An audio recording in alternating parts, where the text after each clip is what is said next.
ایک ساتھی اپنے بھائی کو کچھ قرض دیا تھا اور بتاتے ہیں کہ وہ قرض لوٹانے کی استطاعت رکھتے ہیں مگر لوٹا نہیں رہے، اور خود آج کل میں بہت پریشان ہوں، تو اس کے لیے کیا آپ کی نصیحت ہے؟ میں اس ساتھی کو نصیحت دوں گا جو قرض نہیں لوٹا رہے کہ یہ ایک کبیرہ گناہ ہے۔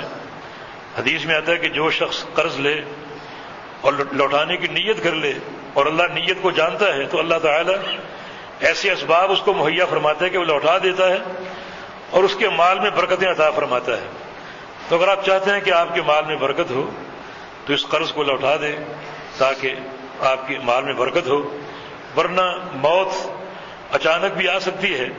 اور پیغمبر علیہ السلام نے اپنے دور میں ایک شخص کا جنازہ پڑھا، حالانکہ وہ صحابی رسول تھا۔ جب آپ جنازے سے فارغ ہوئے تو آپ صلی اللہ علیہ وسلم نے فرمایا کہ اس کی قوم کا کوئی شخص ہے یہاں پر؟ حالانکہ بہت سے لوگ وہاں موجود تھے مگر کسی نے اٹھنے کی ہمت نہیں کی۔ تو آخر صحابہ نے کہا کہ فلاں ہے فلاں ہے، تو رسول اللہ صلی اللہ علیہ وسلم نے ارشاد فرمایا کہ تمہارا یہ ساتھی جس کا ہم نے جنازہ پڑھا اس پر 1 دینار قرضہ تھا، اس کے جنتی ہونے کا فیصلہ ہو چکا ہے، لیکن ان صاحبکم محبوس بدین کان علیہ، مگر جنت کے داخلے سے اس کو روک دیا گیا ہے، اللہ تعالیٰ نے اس کو روک دیا ہے۔ اگر وہ قرضہ ادا ہوگا تو جائے گا، اور اگر قرضہ ادا نہیں ہوگا تو پھر جنت میں نہیں جا سکتا۔ حالانکہ ایک معمولی رقم ہے مگر اس کے باوجود کتنی اس کی حیثیت اور اس کی ہیبت ہے کہ جنت کا راستہ روک دیا گیا۔ تب ایک صاحب نے وہ قرضہ اپنے ذمہ لیا تو اس کی خلاصی ہوئی اور وہ آگے روانہ ہوا۔ ایک اور صحابی کا واقعہ آتا ہے مسند احمد میں کہ نبی صلی اللہ علیہ وسلم نے جب اس کے جنازے کے لیے آپ تشریف لائے تو آپ نے پوچھا کہ اس پر قرضہ ہے؟ لوگوں نے کہا کہ ہاں ہے۔ پوچھا کہ وہ قرضہ اس نے ادا کیا؟ نہیں کیا۔ تو اس کے ترکہ میں اتنی رقم ہے کہ قرضہ ادا ہو سکے؟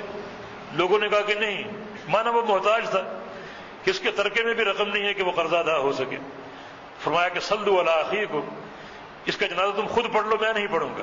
یعنی آپ نے یہ ایک سزا ہے، کیونکہ پیغمبر علیہ السلام کا جنازہ پڑھنا یہ گناہوں کی بخشش کی علامت ہے۔ تو فرمایا کہ صلوا علی اخیکم، جنازہ تم خود ہی پڑھ لو، میں نہیں پڑھوں گا۔ تب ابو قتادہ انصاری رضی اللہ عنہ نے اپنے اس ساتھی کا یہ معاملہ دیکھا تو کہا کہ یا رسول اللہ صلی اللہ علیہ وسلم، یہ قرضہ میرے ذمہ ہے، میں ادا کر دوں گا۔ تب آپ نے اس کا جنازہ پڑھا۔ اگلے دن ابو قتادہ ملے، پوچھا کہ ابو قتادہ قرضہ ادا کر دیا؟ عرض کیا کہ نہیں کر سکا۔ آپ خاموش ہو گئے۔ اگلے دن پھر ملے، ابو قتادہ قرضہ ادا ہو گیا؟